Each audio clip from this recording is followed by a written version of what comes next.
afternoon. Okay, good. Just making sure everyone is awake, right? So you all got your cookies and coffee? Okay, good. Good. We'd like to make sure you get your coffee and cookies to make sure you're well fed and energetic and ask lots of questions at the end of this lecture. Well, my name is Mahesh. I'm chair of architecture department, as you might know.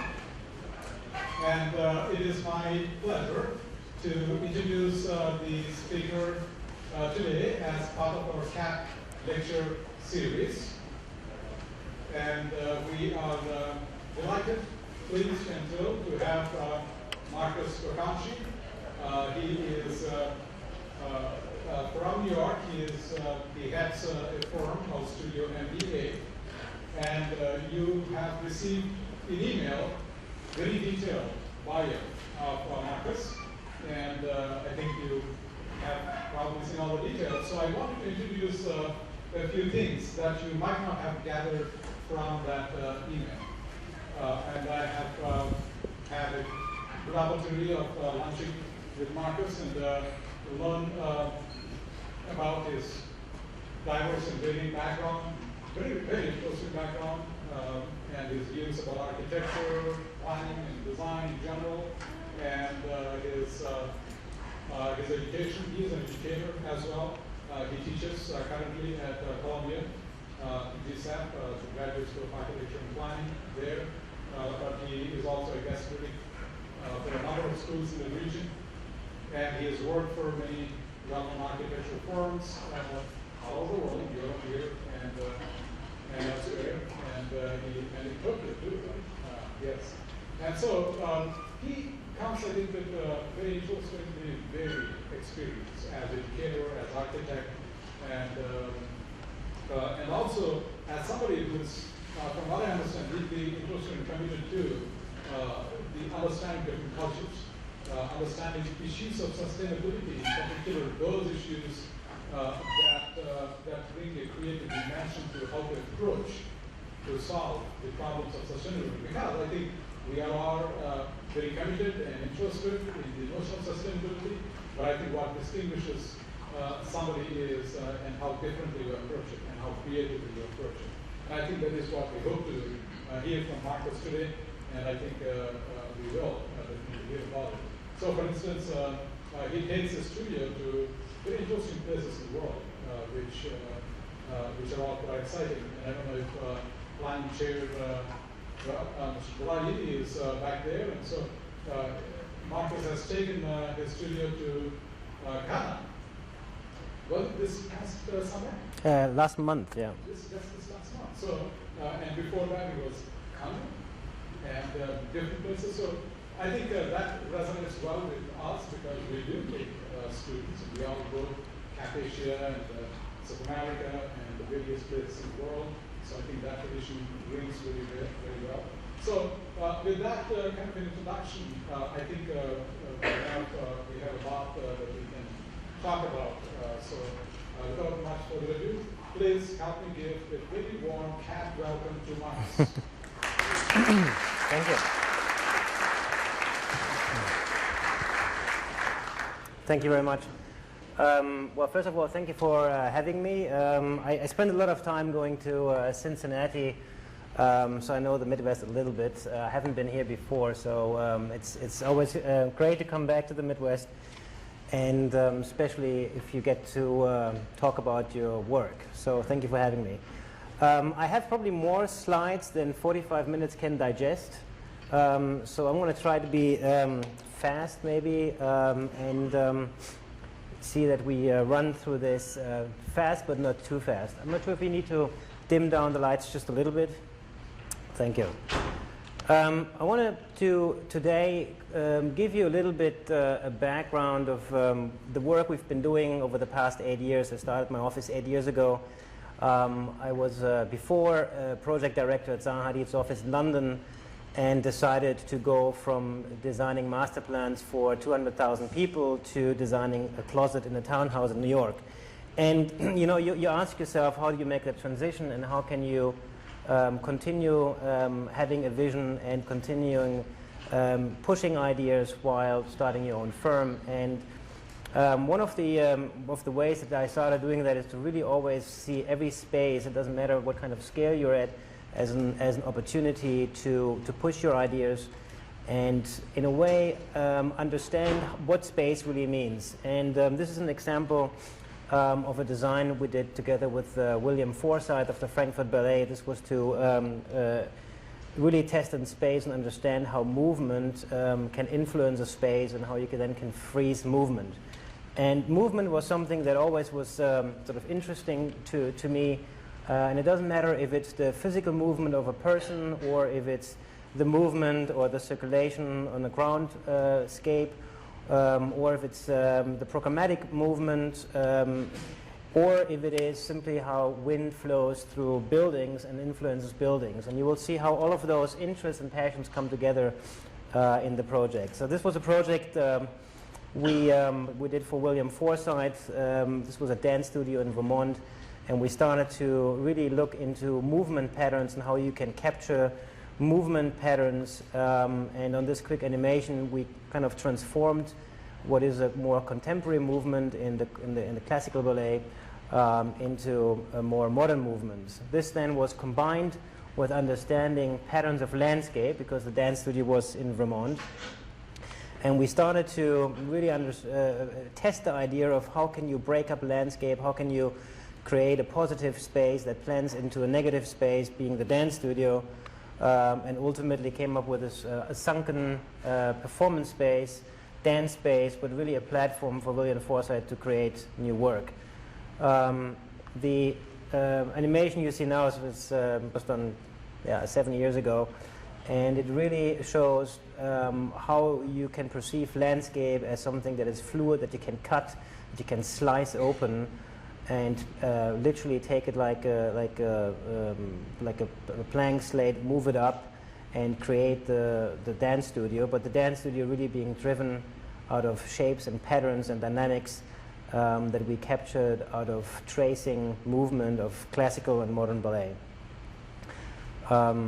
This shows you inside the space, and you can see how light and shadow really influenced our design of the roofscape.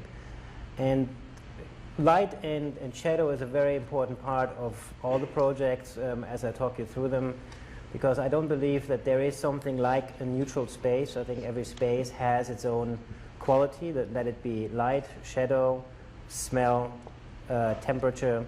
And as much as the space is important in the work we're doing in the office, it's very important how the project is set within the specific scape or landscape or urban fabric. And that's always the first thing we really look at. So this is a project we did. It was a proposal for Governor's Island, and still nothing has happened. For those of you who are familiar with New York City, this is an island which is very easily reached by a ferry, 5-minute ferry from downtown New York, and nothing has happened to it in many years, so they asked for a number of proposals. And what we like to do is to kind of blur the lines between the hardscape, the landscape, and the water, and to really start manipulating or thinking of landscape in forms of being a fluid landscape.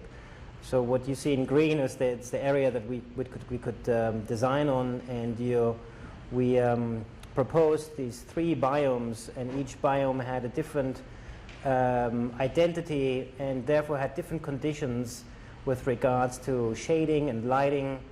And this was sort of the first approach when we started getting really into thinking what kind of structure support what kind of environment, and how can a shape, a volume react to movement, to program, and more so how can the skin react to the specific demands that you have with regards to the environment.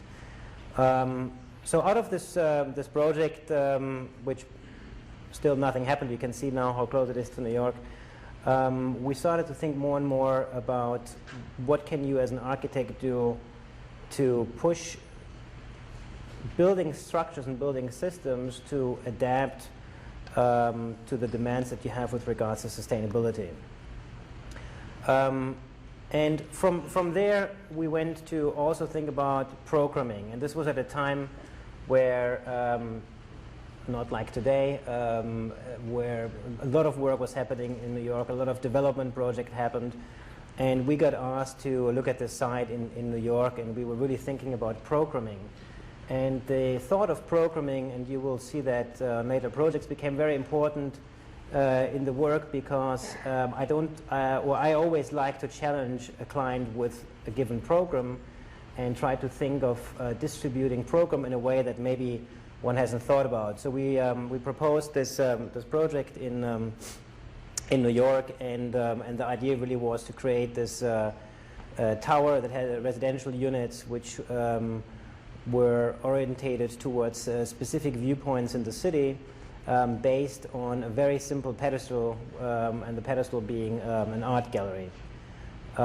This project then got on hold, like some other projects, when the crisis kicked in. But the concept really was very straightforward. It was to create a building that really reacts to the surrounding and directs the views, the specific views, to the city. This is an exploded perspective explaining the facade system, study model, and a night view of the building. We then got approached by a hotel developer, and I said, well, let's come up with a new hotel concept. And again, we were playing with this idea of programming. And most hotels have sort of this, there's no real separation between the suites and what are the sort of the typical standard rooms. So we decided to move to kind of change this around and exaggerate the suites and make them almost like these windows out to the city, and really emphasize the difference in programming of a hotel. And it was interesting to us because, I mean, I'm a strong believer that a building should really see what a building wants to be.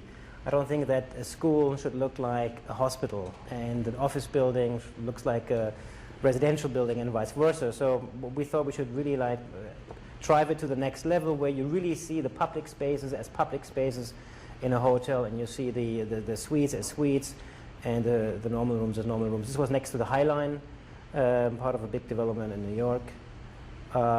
And from there, you can see a number of views. Again, this project also on hold. And then we started to think about, how could you, even if you take, say, a very simple project, in this case, this is a school, and now you would imagine that program is almost how would you say it? It's almost like a magnet, and it starts to pull in the skin where it needs it, and it reduces it where it doesn't need it. And in this animation, you can see how it kind of starts to deform, and the shape of the building really represents the programmatic needs. And wherever it pulls in, it creates these courtyards between the classrooms, but it really is a reaction to the programmatic needs inside the building, but also forming and articulating the outside space of a building. And that's also something that we've been focusing on in our project, is to really understand that an outside space is not just the leftover space, but that's sort of your biggest opportunity to program and connect to the surrounding fabric. This then led us to trying to combine those. This is a simple diagram for a school. It was a competition in New Jersey, in Trenton. And we thought about, what does space really mean? How do we perceive space in different age groups? So we created this sort of very fluid scape, which we called playscape, that then transitioned into what we call the learnscape. And the structural system of the school became larger as the kids sort of increased in age. So you can see how the structural system adapts to the scale of the children.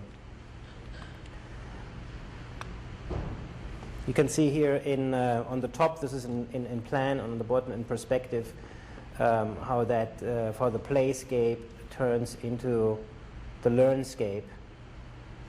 And what's important is, I think always to know who are your users, and it doesn't matter if it's children, or if it's somebody who stays in a hotel, or if it's children in Africa, or students in Germany. But it's very important, I think, to really understand your surrounding. And for this project, sort of our experiment was to play with a scale, because especially in that age, children from kindergarten up really grow quite a bit, so they have a much different perception than we do.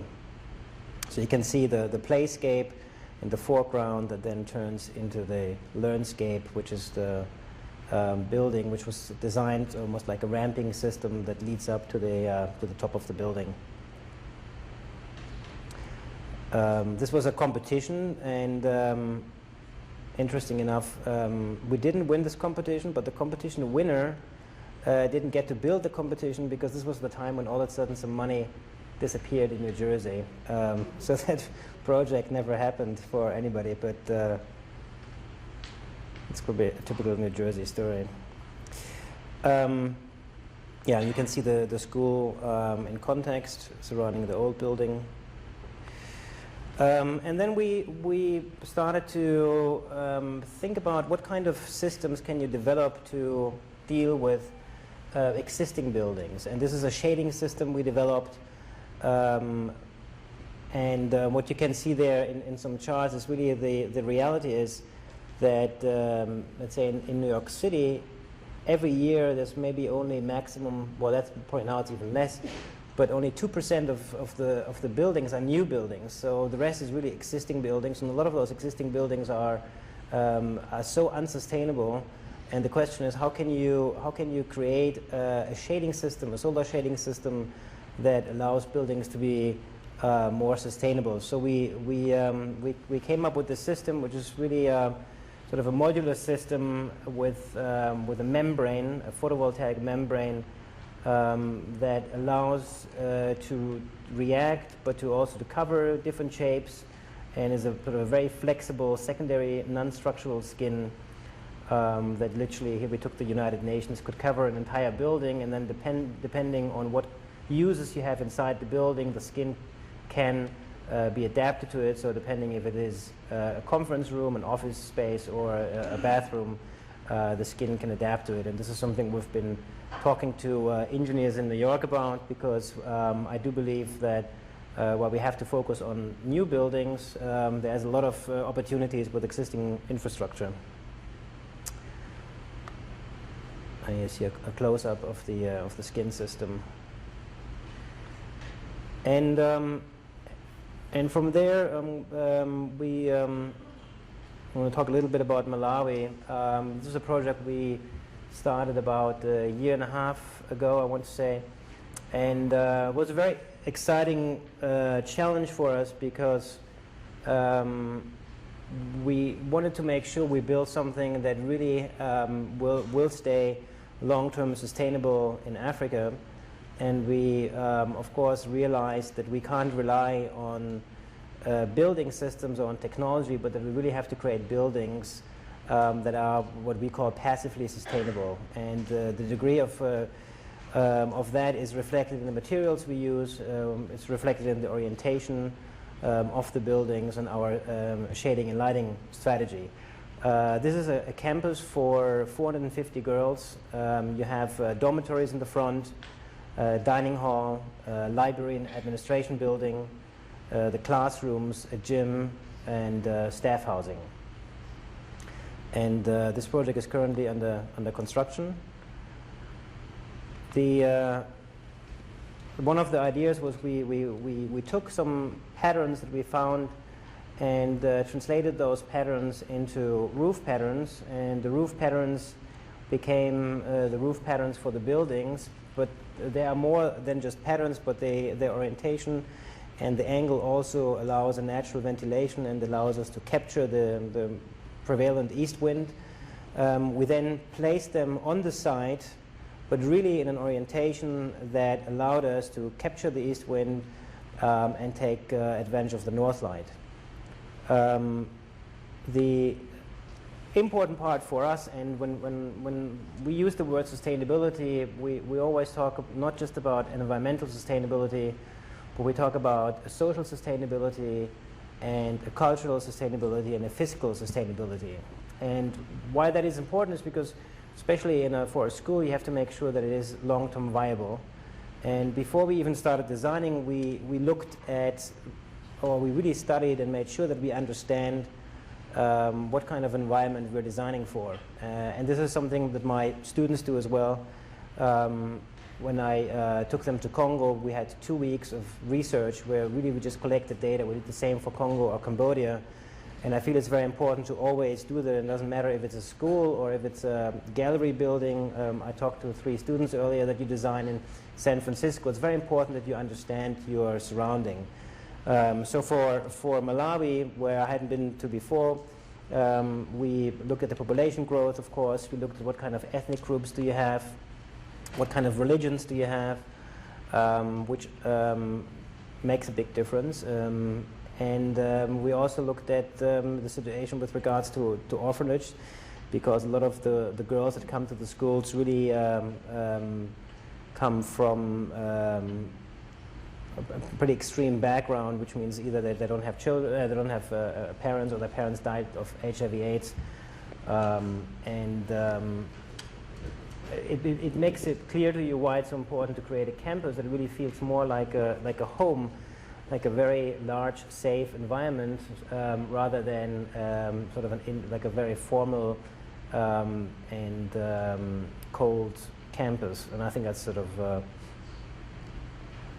And then we looked at what kind of educational system makes the most sense. What kind of girls do we want to come to the school? This is a leadership academy, and understanding the age group and the demands is very important. And really from there, to also understand why this is a girls' school, not a boys' school. Not that there shouldn't be a boys' school in the future, but the dropout rate is much bigger for girls. And we looked at the literacy rates to understand especially the difference between rural and urban, and to understand what kind of occupation do you have and what kind of occupation do we want to foster. One of the biggest problems, of course, is HIV/AIDS in Malawi. And then just understanding Malawi itself and where it's placed within its neighbors. And you quickly learn that while you have all these idealistic concepts, you have to keep in mind that one of the important parts is security. So we subdivided the campus into the secure area where really only girls are, and the area where the staff housing is, because obviously you will have staff that will bring their husband and their sons, and security is a very, very important part of designing a campus. And then we work from day one with our consultants, and we had a great team of consultants on this project. We worked with a firm called Transolar out of Stuttgart and New York. For the sustainability concept. Worked with a structural engineer in London, Adams Cara Taylor, who donated their services to this project. And together with them, we really try to understand sort of how can you create a classroom or any kind of building typology that minimizes the need for electricity or for any heating or cooling systems. We work with Ov Arab on testing the interior spaces to make sure that we don't have a sound issue, because you want to separate, especially between the different classrooms, and make sure that you don't have a sound spill. And we started to look into what is called hydroform blocks. These are compressed earth blocks that we're using, and we're actually building a school right now in Congo with the same system. And it was interesting when you go to different culture. For me, this was fantastic, and I thought, "Wow, this is amazing. Everybody should use hydrofoam bricks." And we presented the project to the local authorities in Malawi, in Lilongwe, and they said, "Well, no, you can't use hydrofoam bricks." And I said, "Well, why can't we use hydrofoam bricks?" And they said, "Well, the clay bricks is what you use in the villages, and it's the wrong association, and they don't last long enough, and they're not sturdy enough, and we want Western school, we want you to use concrete and steel and glass." and we had to convince them that they actually, or my argument was that, you have to realize you're saving yourself 60 years of building mistakes that the West has made.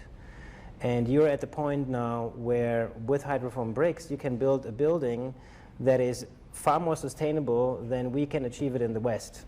And we tested the bricks, and we showed them that the brick is actually 6 times stronger than a burnt brick. And only with those arguments, when they understood that actually they're now setting a sample with their school to the Western world, it was when they accepted the fact that we are not going to use concrete. Concrete, by the way, being very expensive in Africa, and burnt bricks leading to deforestation, which is a very big problem in Africa as well. We also worked, and this goes a little bit deeper into understanding educational systems or e-learning. I understand you have smart boards here, and you probably started to appreciate how important it is to have those, but to also have access to the internet. And you became, without probably noticing it, very reliable, or you became very reliable in energy. And energy is not something that is a given in Malawi.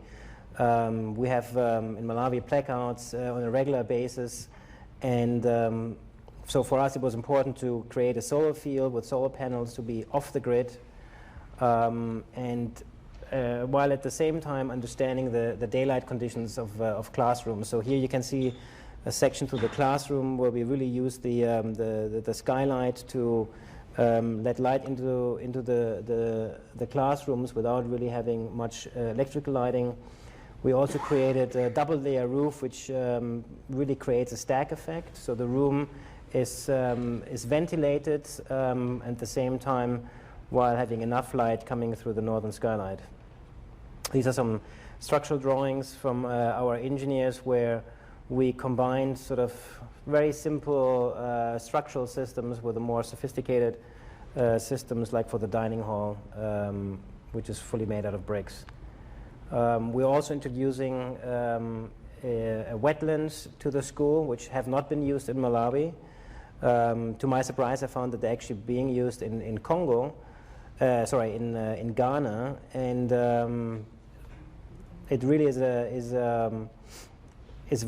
water is a very rare resource, and the city is really promoting the first project with a wetland, even so they're very scared of it simply because of diseases. So we have an integral water system, and the roof design that really is on one sense, of course, a design element, but on the other side, because of the angle, allows the double layer roof to really create like a chimney and promote the stack effect. This is the admin building, admin and library, where we have a double-layered roof, same principle as I explained to you before. In this building, I didn't want to have a library building. I thought that was too sort of the hierarchy of our library building. I didn't like that notion, and I thought it would be nice to have the library to really also be the study hall and the computer lab, but be right next to the administration, so that whenever you go to the study hall of the library, you pass the principal, you pass the dean of the school, and you really create a dialogue between the student and the administration. This is the wellness center. We call it wellness center. This is not a spa, but this is sort of to get both physical and well, you have basically nurses there, and you can't avoid having people being sick, and which is a big big problem, especially because a lot of teachers get sick as well. Again, here we have a double-layered roof. I'm going to go through those quick. These are the classrooms, and for the classrooms, it was important to have as much of an outdoor space as an indoor space, because a lot of activity is outdoor. It is very typical to use the outdoor.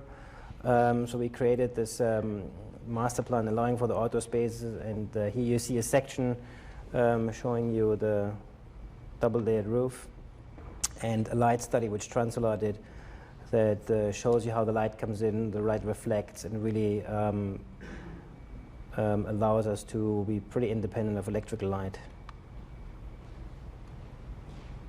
This is the dining hall. I'm going to zoom through those quicker. And the gym and performance space. And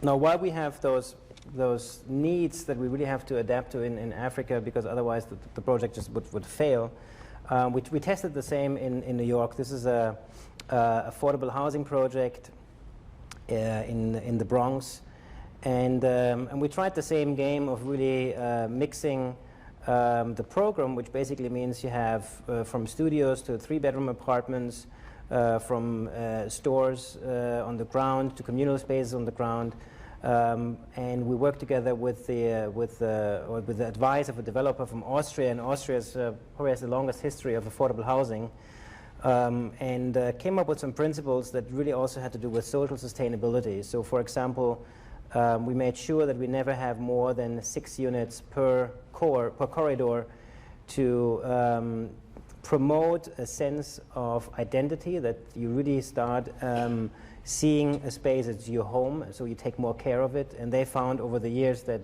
this really reduced the amount of vandalism drastically. And by doing that, we really created these sort of small communities rather than these mega blocks. This is a sketch that's showing the 4 different buildings and the flow through them. And most submissions were the mega block, and we decided to create 5 blocks, and then together with Transolar fine-tune them and turn them to make sure that we maximize the amount of shading, so you have the lower ones and the higher ones in section, rather than building one mega block, which is what originally was asked of the competitors to do. We looked at the facade and really to understand what kind of facade we have depending on the orientation. These are all sort of simple studies just to outline what are the needs, what kind of need do you have for each, depending on the program and depending on the orientation, which then turned out to be these facades. This project actually we did in collaboration with Stefan Benisch, good friend of mine, and we had a lot of fun doing this project. And then after this one, we decided to do another project, which I'll show you in a minute. But basically, you can see here that by turning the buildings and calibrating the height, we really managed to maximize the lighting, minimize the shading, and by the depth of the buildings, maximize the ability to cross-ventilate.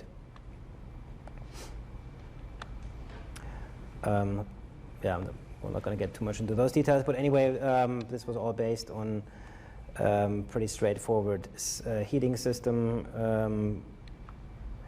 And of course, we also looked in terms of programming. What do we have in the neighborhood? How can we program the neighborhood in a way that the building also gets used and adapted within its surrounding social fabric? And you see a rendering here showing with the activity on the ground and the buildings in the background. So very inspired by all of this, and this was again 3 years ago when everything was going well and everybody wanted to be a developer, and we said, okay, we want to be developers as well. And we submitted this as developers to the city of New York, and we won. We got the commission from the city. We got the first prize. They sold us the land for $1, and we were now developers and had to do built this building, which is 220 units with a cultural dance space. And the concept was pretty much the same strategy as before. We took this mega block, we started to rotate it to really have the perfect orientation for our building.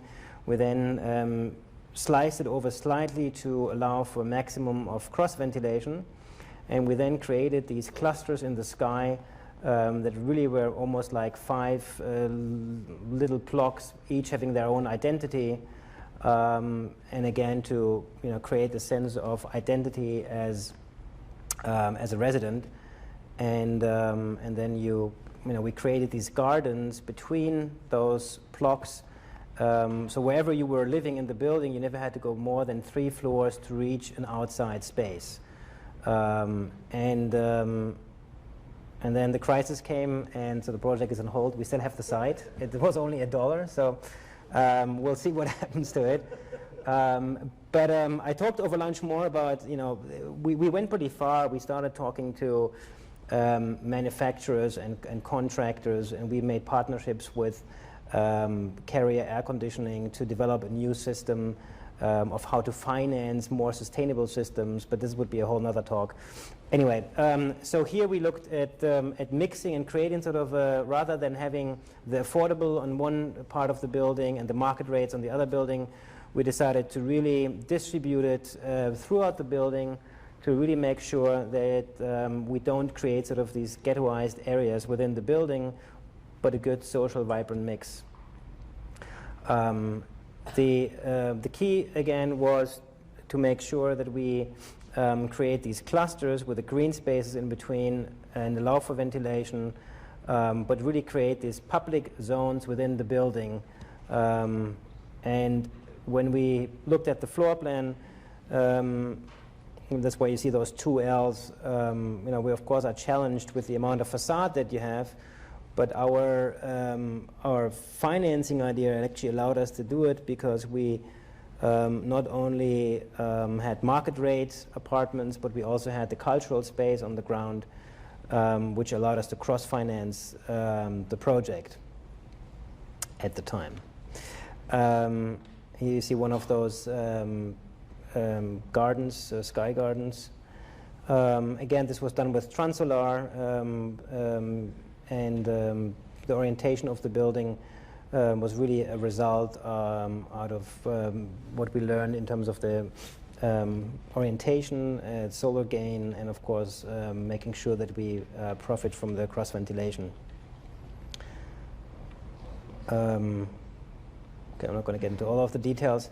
And here you can kind of see the idea where we really took the horizontal program that you find within Brooklyn and kind of turned it up vertically, and then creating those sky gardens. And this is the performance space on the ground.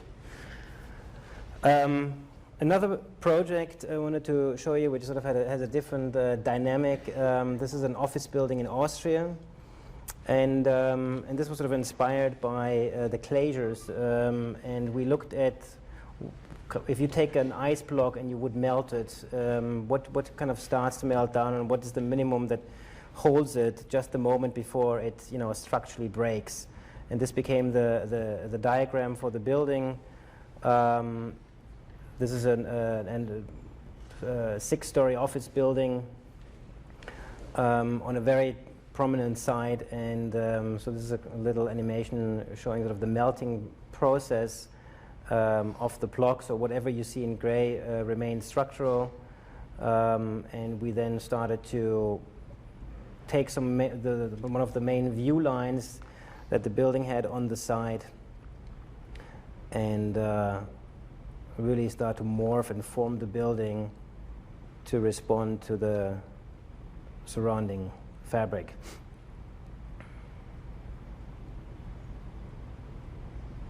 Again, this is a project that 50% was a Russian developer who since doesn't exist anymore. I enjoy showing you projects that were close to getting built. This was 2008. but the project is still alive, on a machine, on a breathing machine. Nobody has pulled the plug yet, so there's still some heartbeats coming. But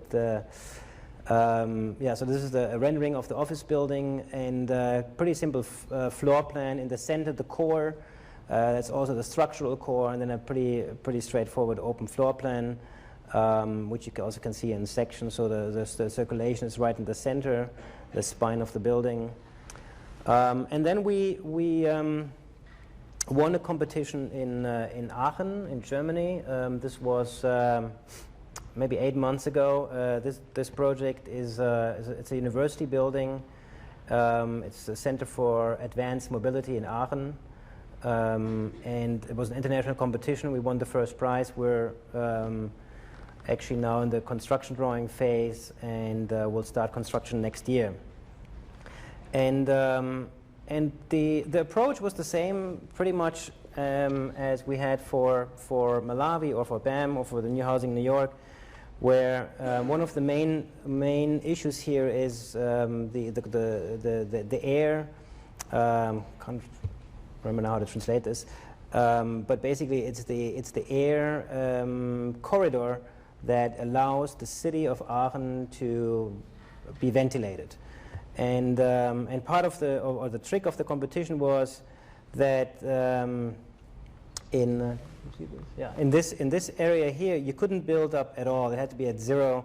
You could only have 5 meters here in a 7-story building here. So we decided to really look at, and that's what they gave you. And then we said, well, this doesn't make sense. What really makes sense is, because of the main buildings you have, to start orientating the buildings to really help the airflow into the city. And we were one of the few who actually did that, which explains the shape of the building. We also looked at the circulation on the ground and how it can become an integral part of the campus, because we had our dining hall, big dining hall is in this building for the campus, as well as a big auditorium. So we looked at airflow, circulation on the campus, and how do you perceive the building on the campus, and what kind of circulation you have within the building, that then started creating this solution that nobody else for some reason did, which was to put the main auditorium space on the lower floor, and have a ramp that you see here cutting down to the auditorium space. So all of a sudden we freed up the entire program, and nobody else out of the other submission cut into the ground and took advantage of the depth of the site. So you see here a view up from the auditorium. This is one of the spaces we have to build. This is cars and engines will be tested in here, train engines, and yeah, I was amazed. This you see a small space, but the space behind it that are needed are 3 times the size of the actual space that you see. And again, we work with Transolar on the sustainability concept. When we developed the facade, we did the same same exercise that we usually do. So we unwrapped the facade, and we went through this elaborate exercise of putting all the rooms and really programming the facade. So we looked at what kind of rooms, what faculty, and where they're located, and do they need light? How much light do they need? Are there spaces where you give lectures, or are there office spaces? And by looking at the facade, we then started to give them values in terms of perforation. How much perforation do you need? Does it have to be controlled, or can it be static? So we went from an office space to technical, or what do you call it, IT space, and then started to overlay it with a grid, with a facade grid that then allowed us to calibrate the location of those rooms, checking it back into plan, and developing out of this the facade that you see here, which is a combination out of solid panels, perforated panels, and movable shading systems, which really is like almost like a skin, like a dress. And we tried those different skins. This is on the models in the office, and then arrived at our final facade, which you see here, and this is sort of in a half open condition, and this is in a completely opened condition. But the idea is that the building really shuts down when it's not used, which, like, you know, maybe not for the architectural department, but for a lot of faculties, buildings have a pretty high amount of, or pretty high percentage of times when they're not being used. Now I'm going to show you 2 more projects. I'm going to be quick. These are projects that I'm not supposed to show you because we just submitted it last week, and the jury is still out on it. One is the first one is a project in Munich, and the second one is a project in Colorado. The one in Munich was an invited competition. We were a shortlist of 50 international firms for the Olympic Village in Munich. And we started the same exercise to really understand where exactly is the site, who will be the users. This is over, I think, 3,500 units for the Olympic Village, and to really understand who are the users, what kind of community are you creating, because 3,500 units is a pretty big community. And how do those interact during the Olympic phase, and how will they interact, and how will they really work as a social system after the Olympic Games? So we looked at the site, a very strange kind of a fractured site, and we looked at sort of what kind of orientations do we find from the existing fabric, and really found that while that is sort of the dominant orientation, really what it wants to be or wants to do, if you take advantage of the prevailing winds that we have, and of the orientation, the solar orientation, this is really the direction they should be. We also found a lot of trees on the side that we wanted to keep. So we took the trees, we took the grid that you see there in light gray of the existing direction and of the direction that Transolar wanted us to have, and we started to really create this system that carefully sits within the existing treescape. And what it allowed us to do is to create a sequence of courtyards, and the courtyards being big enough to still allow for cross ventilation. And we have east-west running apartments that are not as deep as the north-south apartments because of making sure that we can cross ventilate them. And the entire site really for us was about creating green space and connecting it to the existing greenscape, and at the same time connecting it to the existing fabric. So you see here the green connection to the park, and how we really created almost buildings within the park. And you know, having lived in London, I really like this concept of having these parks that are sort of semi-private public parks, which you see here within this system. And from there we started adding landscape, of course. We worked together with actually the same landscape architect that we're working with on Malawi. And here's the site in the Olympic mode, the winter mode. And here's the site in the summer mode. And what we wanted to do is, and this goes back to another aspect of sustainability, which really has to do with fitness. I'm on the, oh dear, what is it called? I'm on the, I should know this, Green Building Task Force of the City of New York. And Bloomberg came up with this plan to really promote physical activity, which really has to do with the fact that obesity is one of the biggest problems we're facing as a disease. And the question was, how as architects can you promote fitness, and what can we change in the building codes, what kind of incentives can we give so that architects will design buildings where you are encouraged to use the stair as opposed to the elevator, and where you really see the outdoor space as a space to be active. So it was really all about promoting physical activity. So this project here, or the little symbols you see, this is all about promoting activity. Our buildings are on purpose 5 stories high.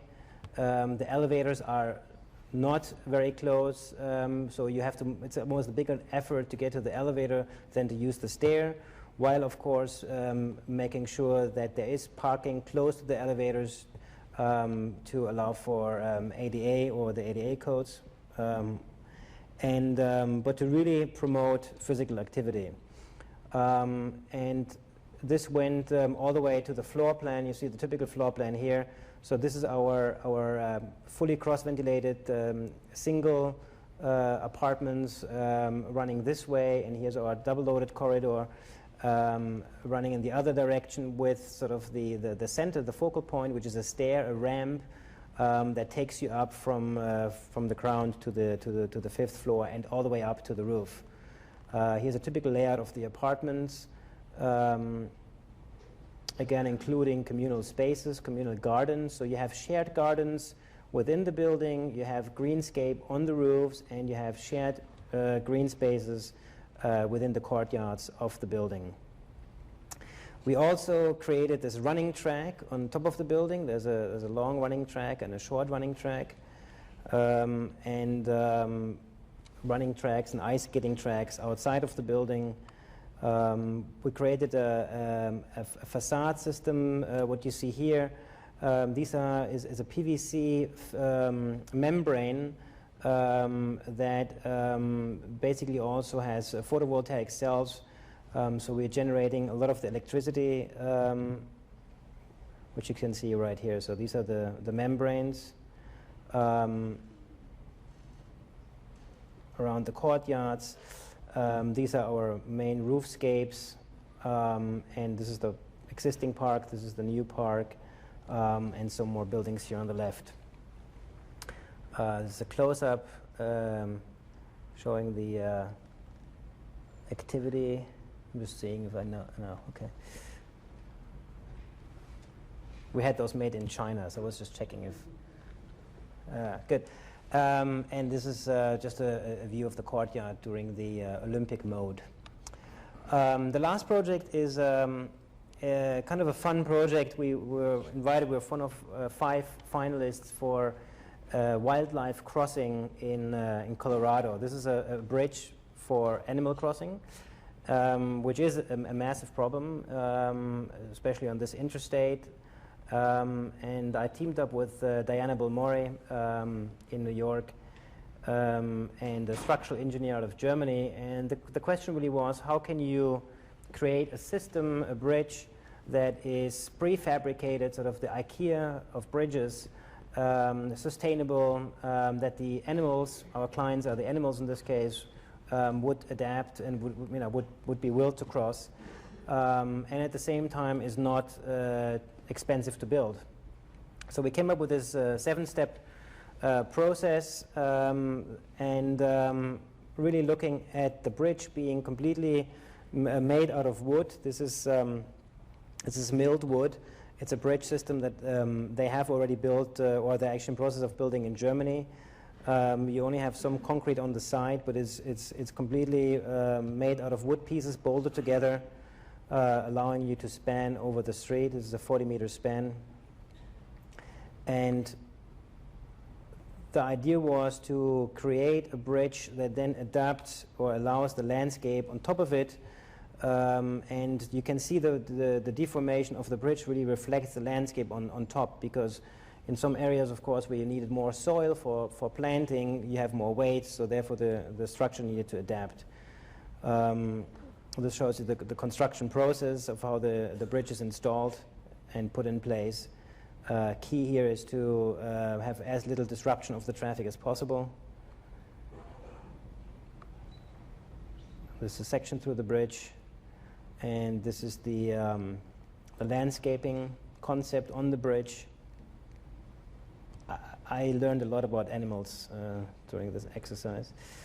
And we also suggested an infrared system which really allows you to track the animals when they cross, what kind of animal will cross, and to use this data to then allow us to feed that into the next bridge, because this is one, or as an example, or should be an example of the first bridge that then becomes replicated throughout the country. And here you see there's a huge amount of dead pines we found in Colorado, and we're suggesting to use the pines to build the bridge. Here's a photograph of the model before we shipped it in. And this is the final rendering of the bridge, the landscaping of the bridge, which we designed together with Bill Murray.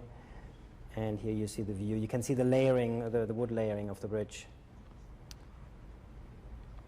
And I think at the end, or my final slide, or almost final slide, is sort of a reminder of the journey. This is a present. Every year we give a present to our clients. And this is the Monopoly game. And sometimes, as you could see, you kind of think you hit on the right card and you start working on a project, and then it doesn't happen at the end for whatever reason, and you have to go back to jail, or but the bottom line is, I think the important part is that you always have to keep pushing. And I told the story earlier, and I was asked to tell you as students the story, especially in this environment you're in now. When you start as an architect, you don't start with the big commissions, obviously, and you do a lot of competitions and there's a lot of disappointment, but every project has an idea.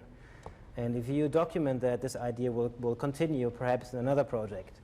And after I had worked with Zaha, and then my second project in New York was a kitchen. And I was teaching with Zaha at Yale at the time, and the kitchen was written up in the New York Times. And Bob Stern, we were walking, it was the first day of school, we were walking to the restaurant, and Bob Stern, being Bob Stern, said to me, "Markus, this is really bad." I said, "Why? This is great. It was written up in the New York Times." He said, "No, everybody will know you as the architect who will only build kitchens." And this was, I think, 5 years ago or 6 years ago. And we were working with Frank Gehry, and Frank looked at me and said, "Markus, I did kitchen for the first 20 years of my career. Look where I'm now, and look where Bob is." So with that, I hope that we will never have to sell architecture for 5 cents. Thank you very much for having me.